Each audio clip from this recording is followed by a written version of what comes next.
Hi everyone, Dan from the future here. Just want to let you know from now on that the Wrestling Historian podcast will be a separate video than the main episode, where we talk about whatever happened that week or anything from the past that isn't included in the Wrestling Historian, that is. So, just remember, part 2 will be coming out, and it'll just be Craig Lagon's Wrestling Historian. Sometimes the road seems so long. Baby, Hello. gotta keep my heat Hi. on. That's all for editing purposes. That's why you guys see a countdown and numbers, this weird stuff. It's all editing purposes. But welcome to my CD and DVD collection. It's only half of it. And Craig is dressed in a lovely Batman. What kind? Is that a hockey jersey?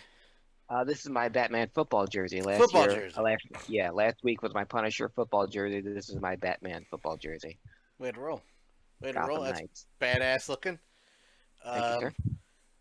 Thank God that that Bane was not able to kill everybody on that field. Oh, he did, didn't he? Oh, he did. They're all dead. Even the referee. But great to know that the stadium mic was still working, even after that total devastation. Right, and on that, the city is yours. Do as you please. Well, actually, that's later on, but Yeah. After he kills everyone and leaves the referee alive, and the stadium microphone still works. what's your name? Doctor whatever. And you're the only one that can stop this bomb. Yes. How wonderful. Or whatever. Yeah. I like Did you that. see I liked it too. Parts of it, but yeah. I still look at that movie, and I swear we're gonna get to wrestling in a second, Yeah, folks. in a But, second. Dark Knight Rises. Every time I hear the words, every time I see the movie, every time it comes up, I instantly get retroactively pissed off at Heath Ledger for not being alive, because had he been alive, that would not be the movie that we got. That would have been a whole totally different direction, and I didn't agree with him being completely left out of Dark Knight Rising. But You guys at Comic Book Gurus, does Rockstar Rob know how to use a computer? he does, and we are attempting to do a Facebook watch room Okay, good, with good. He and I and some I was gonna fans say, and if you want to, former guests are. you want the guy to. I know I don't you're have the to. man. I don't have to participate. I'm not asking to participate. I'm like, if you guys want to go out live, And Dan, I know you are the man, and several. What I love best about us being one of the only things I love about being off outside of watching TV all day every day is the amount of people that miss my other podcast, Comic Book Gurus, and want to know when we're doing it live, because everyone sees Zoom meetings and people going live and talk shows doing their shows from their own rooms and their own homes and stuff like that. So why can't we? I don't have the capability. I don't have the recording equipment. Neither does Rob. So we would have to involve a third person, and I don't know how that works. And that third person obviously would be you, but there's lots of moving parts, and I know Rob doesn't have a computer, so that's where we are. gotcha. So He could, if he has a smartphone. I'm just saying it could work that way. I got the Zoom account. I'm not asking for anything. I just want to see you guys go live again. I want to but go live too. everybody on Twitch, Aegon, how you doing? Everybody who's on Twitch right now, if you don't, look up on Facebook and Twitter, Comic Book Gurus. Wonderful podcast by my friend Craig and his friend Rockstar Rob. We're not friends because he said that one thing about Phil Collins that one time, and I still owe him.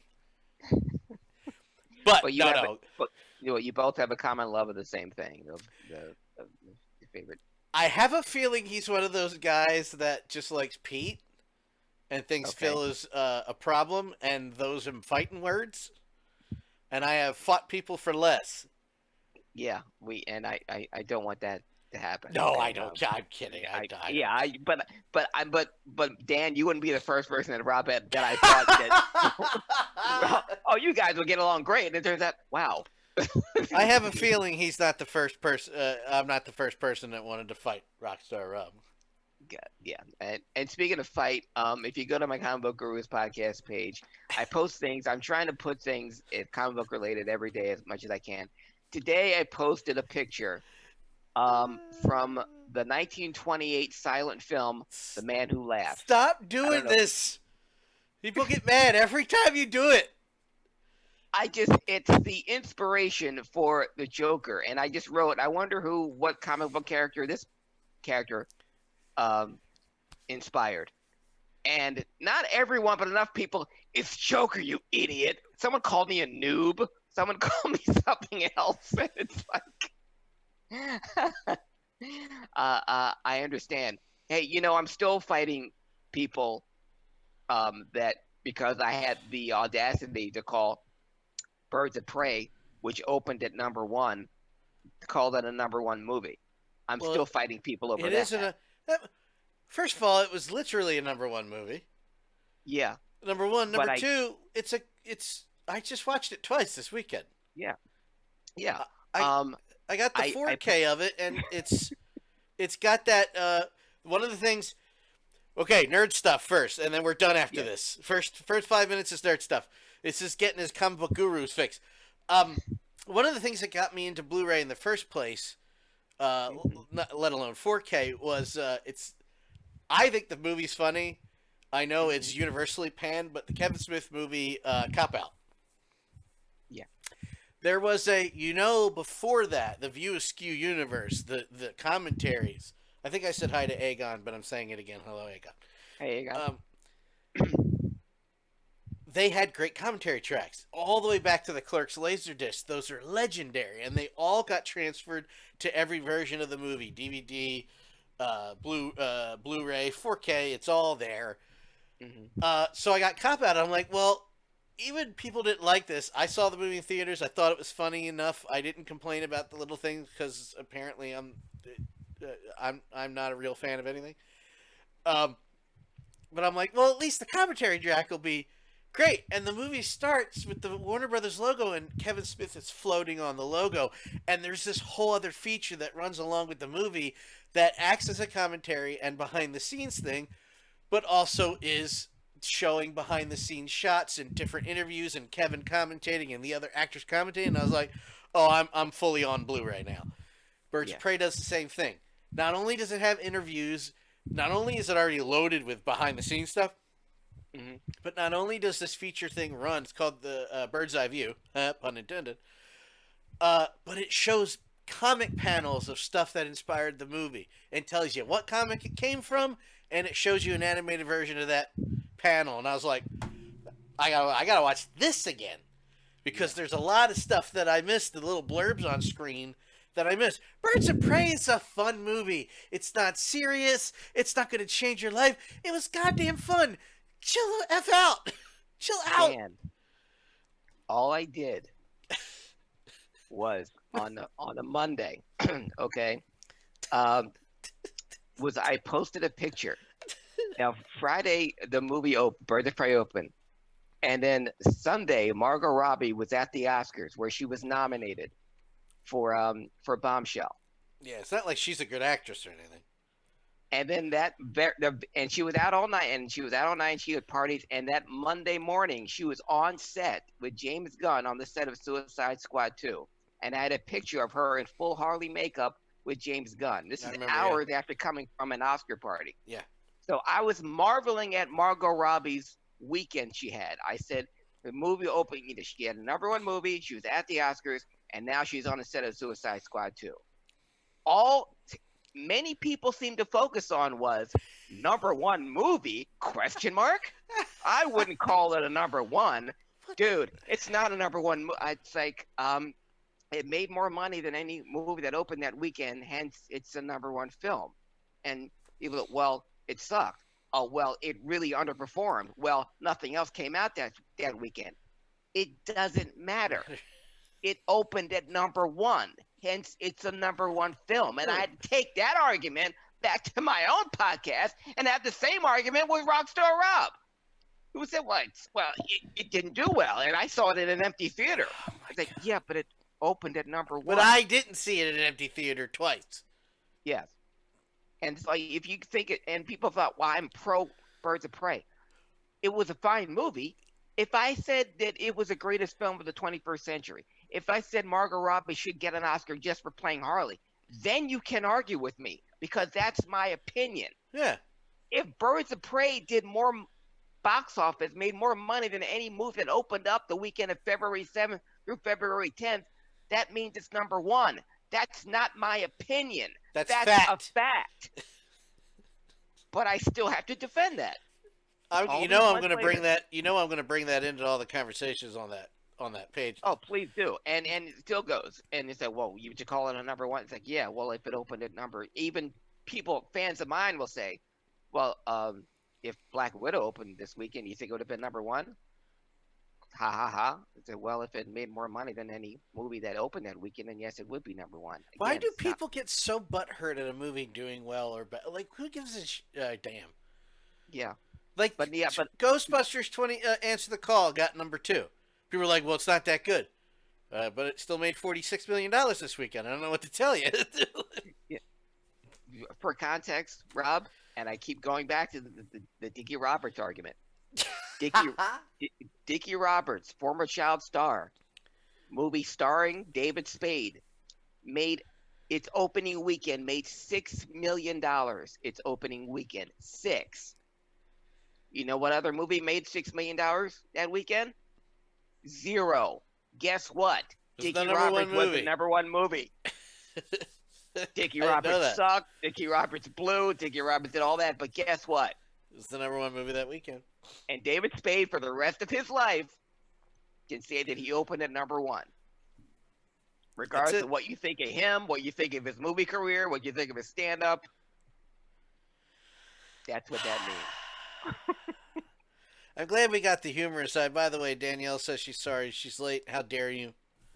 TikTok, Danielle. We have We've been time. up here killing time waiting for you. We have very little time these days. All of us collectively, we have so much to squeeze in a little bit. We have plenty of time. There's nothing. And because people are just love to be butthurt and have something to complain about. TikTok. See, TikTok. my Batman watch. Well, I'm glad we got all of that humor out of the way because for a little while the show is about to get very serious, and then we'll do the wrestling historian and everything will be fine. I should really mark that on the stream, by the way. I want that nerd comic book gurus version 2. No, I won't call it that because Rob will get mad again, and then I'll make fun of his hair. So. Listen, he made fun of Phil first, and that's like my brother. Them's fighting words. I know. Them's are goddamn fighting words. So, yeah, I want to say we have a load of bad news, but it's not really news for some of this. But let's get the bad news out of the way first. Was it Monday morning? Was it Monday morning that it was announced Shad Gaspard and his son was, his son was rescued from the surf? In the water, they tried to go in and rescue him first, and Shad said, "Don't you dare go get my son." Mm-hmm. They got his son out of the water, and a big wave crashed and swept him away. And this morning, it was announced that, unfortunately, times 2, because one of the nicest guys in wrestling passed away by drowning. Great. Shad was a member, if for those who don't know, was a member with JTG of the tag team Crime Time, which gets overlooked a lot, but I mean, they were there for a reason. They were a damn good tag team. Tag team, Shad was also, they also joked around. I remember when all of a sudden he was future endeavored at the end of one of the WrestleMania seasons. It was like 3 years since Crime Time was on TV. People were like, wait, he's still there? Why is he still there? You know, when you look at what a nice guy he was, there hasn't been one person that has had a negative thing to say about this man before, during, and after. But this is just, these days people use the word tragic. But I don't know how much more tragic you can get. Just at a short note, I've been to... In my 7-year career in the fire department, I've been to several water rescues, and by the time we're called for mutual aid, it's no longer a rescue, it's a recovery. And when they called off the search, unfortunately, that late afternoon, it's like, it's not looking good. and it was, and it wasn't good. But you had some things to say about Shad Gaspard and Crime Time, so the floor is yours, sir. No, thank you, Dan, and I and echo your sentiments. I mean, because you've been down there in the trenches, no pun intended, and having to deal with water rescue, and it's one of the hardest things that you have to deal with. When the news came out over the weekend that because it happened on Sunday night or Sunday afternoon, we found out about it Monday afternoon that Shad Gaspard and his son were out swimming Was it Sunday? on Damn. and the rescue, and they were out too deep, and the rescue choppers came, and it was going to take them both. And Shad's last words were, "Take my boy." Was take my boy. He was thinking about his son before anything else, and the safety of his son. And it reminded me a little of when we lost Kobe, but he was with his little girl at the end, and I'm sure that he was there saying everything's going to be okay. And I have no doubt that's what Shad said to his son before he was lost at sea. And obviously it's the waiting, um, the tiny sliver of good news that we can get from this terrible tragedy is that at least the family of Shad Gaspard has him. He can have a proper Yeah. burial, cremation. He can be laid to rest. They no longer have to worry. Um, I've known too many uh, family members, friends that have lost people, and being lost, they have never seen or heard from Yeah. them again. So they don't know if this person is still with us or not. And that's an even more horrible feeling because you're always holding out hope that they are okay. With this, with his body being found and being identified as Shad Gaspard, and for his family, they have closure now. Now they can honor him respectfully. Now they can, like I said, give him a burial or cremation or whatever he would have wanted. But his family has him. But and like you said, there wasn't anyone that had anything negative to say about Shad Gaspard when he was in the WWE, after he left, during his retirement. Um, he was a guy that everyone enjoyed being around. Crime Time, it's coming out now. Everyone's saying Crime Time is one of my favorite tag teams. Back, I don't Where were remember you anyone. 6 years ago? Yeah, I don't remember if everyone is saying that they were the favorite tag team back then. I think Crime Time would have had a longer run, or at least a title run of some sort. Yeah. Thanks a They lot, didn't. guys. They Thanks. didn't. Unfortunately, they got some big pushes. John Cena was paired with them for a That's short right. time, and they got a That's great good rep paired. from that. Yeah. And big shout out to JTG because JTG was only 20 when Oh this my happened. God, I When didn't he got realize he was that young. called up to the WWE for in pretty much no training at all. I mean, he had training, but he was skipped right over Wow. FCW, OVW, went right to the WWE with Shad. Um, Wow. I remember at the same time that Crime Time debuted, I was a fan of an indie tag team here in Philadelphia called All Money Is Legal, and some would say that Crime Time kind of built the chicken or the egg thing, which team made it first with them wanting to be the criminal tag team. But Shad was always someone that if you heard JBL talking when he was on commentary, always went on about Shad Gaspard because he had everything that Vince liked: big size, great athleticism, jacked to the gills. Yeah. And JBL was one of said on more than one occasion, I can see this guy being a future world champion, a future superstar, because he's got all the tools. Um, but it wasn't to be. It wasn't meant to be. But it certainly wasn't on a lack of trying, or maybe just a lack of creative finding something for them. I heard Bubba Ray Dudley's podcast earlier today, and he Oh, mentioned running into Shad at a House of Hardcore event, and the picture they took together, and it was like when he said getting pictures taken with fellow wrestlers or one of the boys, and you look at the smiles on everyone's faces. That means everyone's genuinely happy to be there, genuinely happy to be with each other, and that's what he'll always remember. Take from Shad that he was a guy that was always happy to be guys that were happy to be around him, and he made others feel that way too. So a big loss. Not the career that many people would have wanted from Shad. Certainly not the kind of career that his talent may have dictated, but still a huge loss in the wrestling community, nonetheless. And we move on from that to something that is apparently still felt to this day, because I went into the Dark Side of the Ring episode about Owen Hart. I went into the episode saying, this is a long time ago, it's okay. No big deal. Watch the episode, you'll learn something new. And yeah, it was hard. That was hard to look. That was hard to listen. That was hard to watch. It's hard to sit through. It's fresh. It's more, what's the proper wording here? It's more fresh in the mind than I thought it was. And this is 21 years ago now. 21. Yeah, 21 years. Yeah. 21. I am older than Owen Hart was when he died. By a year. That's how, well, 2. Mm-hmm. We're not talking about that. I thought it was well done, very respectful. Again, other than seeing the rigging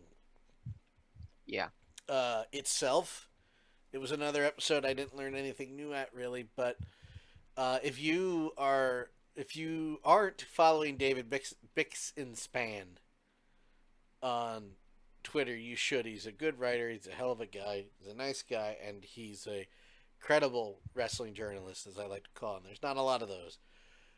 He made available, because you can just call and get it, but he made available the entire police report. What a cluster F. That whole thing was a cluster F. The guy that did the rigging shouldn't be working anymore. We should hold the WWE up to higher standards, especially, everything that's happened the years following, and this year with the frickin' pandemic.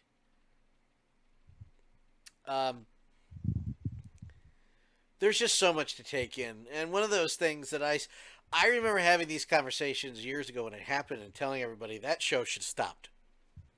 Well, no, you got to do the show. Who cares? No, you stop that show. And it didn't even occur to me, like Jim Cornette said on the episode, Craig, it was a crime scene. Yeah. And they kept going. That whole thing was a crime scene. The blood on the ring, it didn't have to go that way.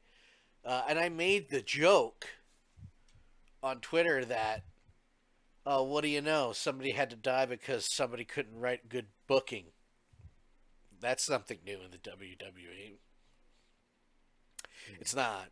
It just didn't happen. It didn't have to happen. We said about Shad was a nice guy, and other than Austin saying he never got a phone call from the guy, I've never heard a nasty word about Owen past the pranks that he would pull. You know what? Talk about the episode itself, because I had several points I wanted to bring up about this anyway. Okay.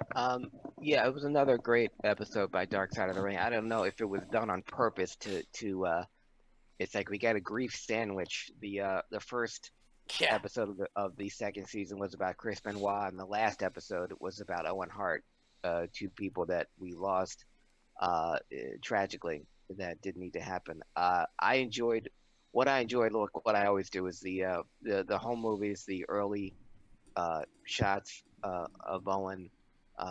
His talent in the ring was absolutely unsurpassed. I knew that Chris Jericho was a fan of Owen. I didn't know how deep a fan he was. Even, imagine that they would be tag team champions at some point. And Chris never getting a chance to work with Owen. But he was he reminded me, I don't know if it with the younger siblings or the youngest member of these wrestling dynasties are like, Eddie was the youngest of the Guerreros and he was clearly the best. Owen was the youngest of the Harts and he was clearly the best. And watching him go in the early days, absolutely amazing. I remember the backflips he would take, and he was one of the people that I traded when I watch his matches in Japan, um, because his matches, his junior heavyweight bouts were sensational, and he was incredible. Leading up to it, it was I just remember being so disappointed that he was given the Blue Blazer character and not given a proper run.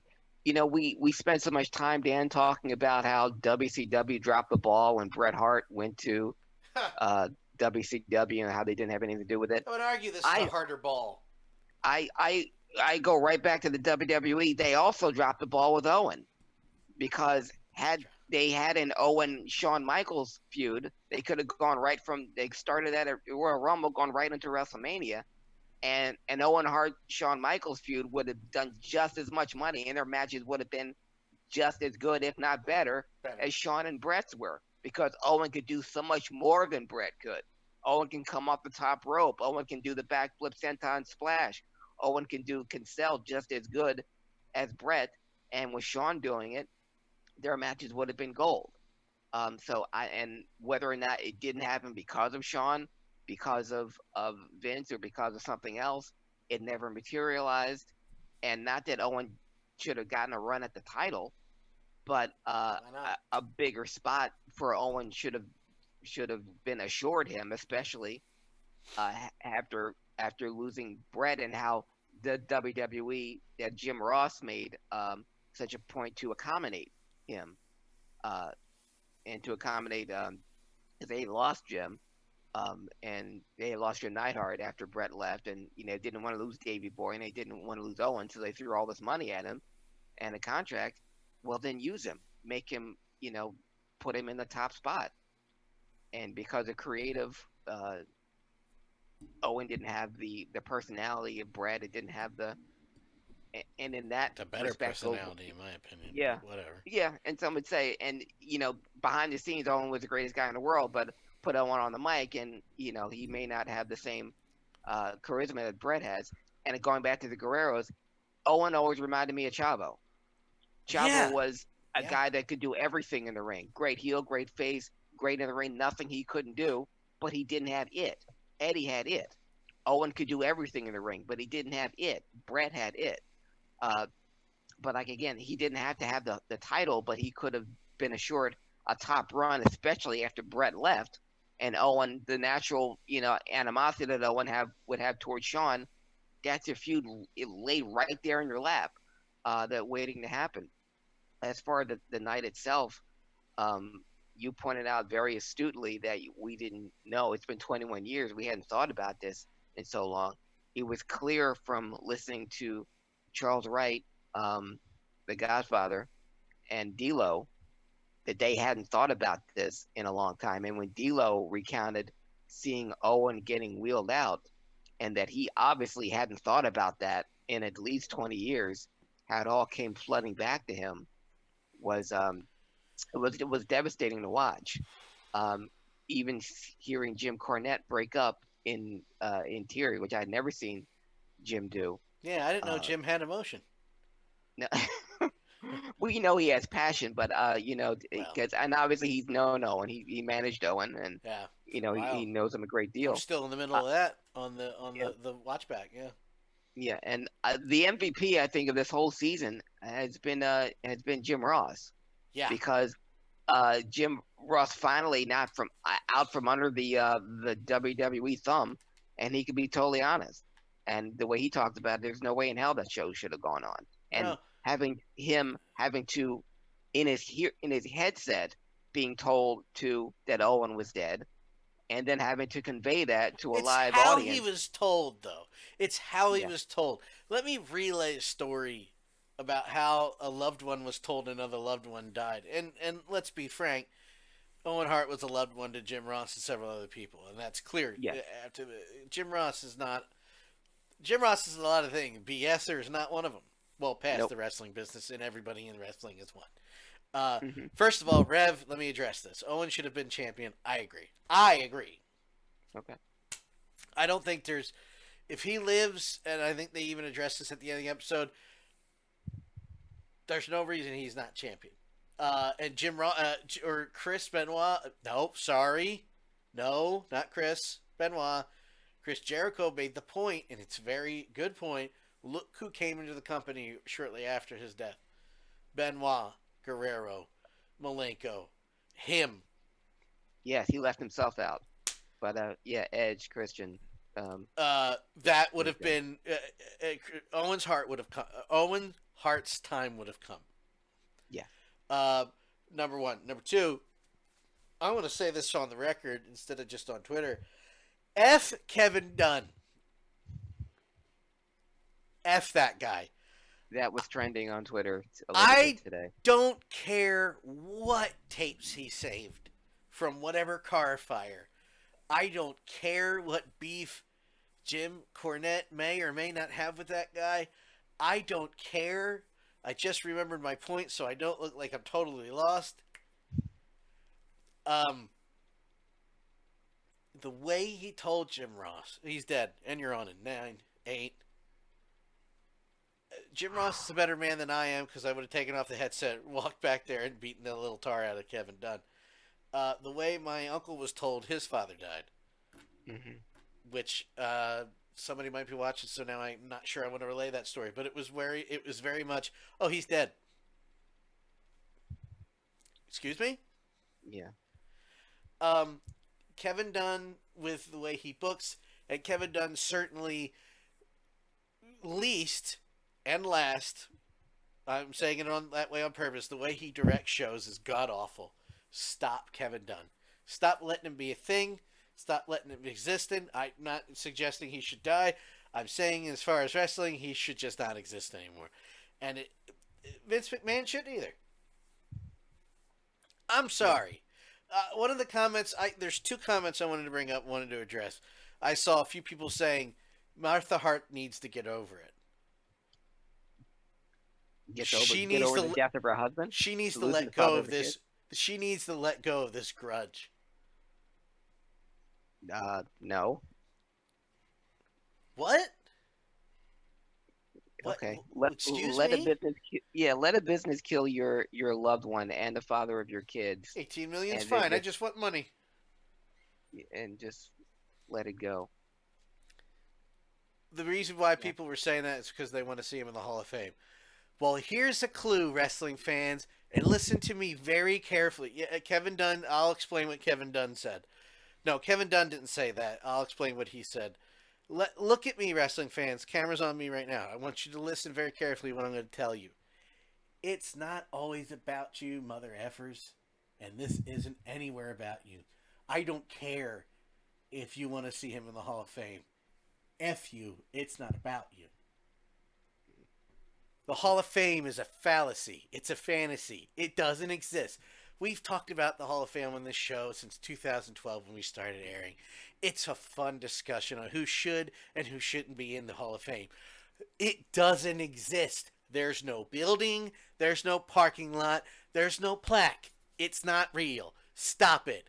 Owen Hart's death and Martha Hart's wants and wishes supersede any effing thing you can say to me about her getting over it and what your little candy ass wants him in the Hall of Fame. Get over yourself. Nobody cares. Yes. Number one.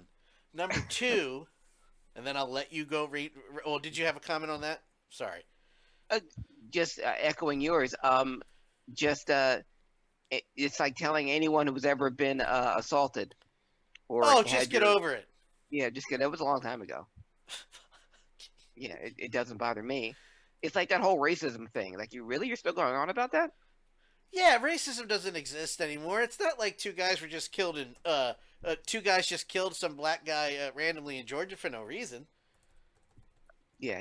So when I hear "get over that," there's someone who needlessly lost her husband and the father of her two kids, that she needs to get over, just so Owen can go into a fictional building that doesn't exist. So the WWE can feel good about themselves because look, we put Owen. Look at the piece of paper. A Hall of Fame that's completely arbitrary. It's based on who Vince likes and who Vince doesn't like. Yeah. So, Why do you think it took Bret Hart so long to get in there?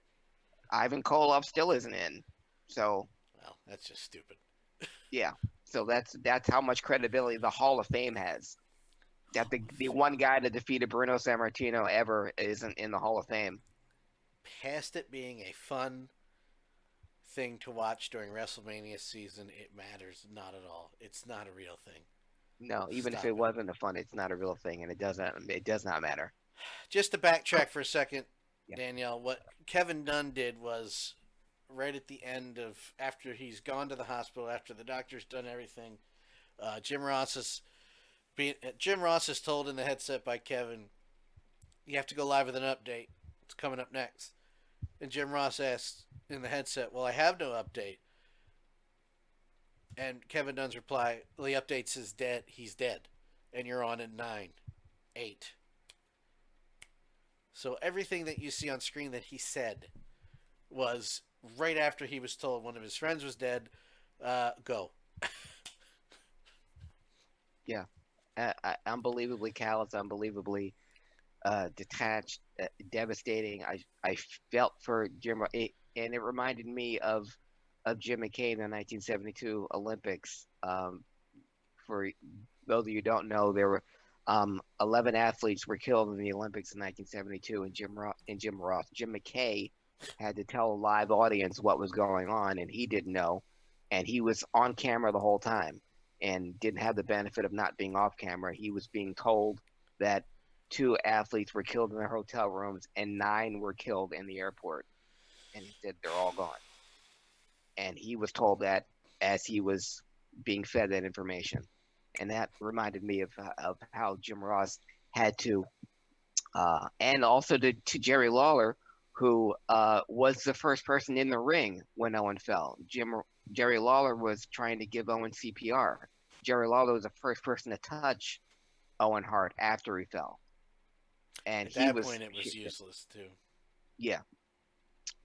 One thing I do remember about that pay-per-view was the Rock, and I forget who was wrestling, but he grabbed the house mic while he was fighting outside and said, "Rock, Owen, the Rock loved you like no other, and I hope you get well soon." Yeah. Yeah.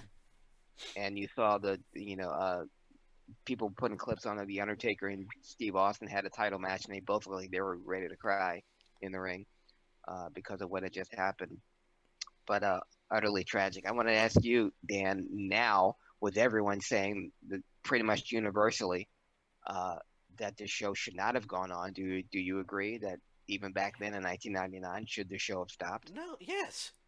Even if Yeah, Owen sure. was okay, even if we found out that Owen was just really badly hurt? If Owen's alive, no. If Owen lives and he is not, if Owen gets away with, I don't know how at 78 feet, 80 feet, if Owen gets away with even major injuries but that are temporary, the show goes on. If he is crippled or dead, you stop the show. And they didn't. And they didn't. To answer what you just said, Danielle, how does anybody give a person 10 seconds to collect their thoughts? Because the show must go on. Yes, that's the WWE company line. And I made that tweet a couple weeks ago when everybody was complaining about how can they put the show on during a pandemic. And I said, the man didn't stop a show when the guy died in the ring. What makes you think he's going to stop the show during a pandemic? He's not. No. And professional wrestling is the only, quote, athletic endeavor where someone can die and the show will go on. If anyone died on a basketball court, baseball court, hockey ice, or in baseball, if someone got plunked in the head, the game wouldn't continue. Hell, Rudy Gobert basically spread coronavirus at that press conference table, and they stopped the show. Yeah. Thanks, Rudy. Appreciate that. Yeah. You're a funny guy. But the WWE is the only place where someone could die, or even in Mick Foley's, when a person could be knocked out unconscious in the middle of a ring after falling through a cage, and the show would go on. That one's okay. I'm kidding. Yeah. I'm kidding. He's I just like Terry going, "No, Mick, no." Get off me, you son of a bitch. And I hear Mick Foley, he's recounting him coming to and seeing 2 shoes in the ring and didn't know where they came from. Yeah, it's yours, buddy. It was very fun. Vince McMahon. How much more do you need to do in life to be vilified? None. And even that press conference that he had, him attacking the F that right press. right out of the Trump handbook of attacking the person You asking you a stole my question. line, sir. Yeah. It's like, oh, look, the apple doesn't fall far from the billionaire tree. I got nothing to say. It's like, it's weird because tomorrow, if you told me, you know what, I'm just not going to watch new wrestling. I'm just going to watch the network and the old stuff. I'd be okay with it. Yeah, and that's what I've been doing. I've been watching a lot of the territory stuff. When after I finish our last week's episode, I go back. The Historia stuff that I did share with you and our fans. I went back and watched some of the old shows. With the packed house and with the packed crowd, and that kind of stuff gets me going, and that's the kind of stuff that I miss.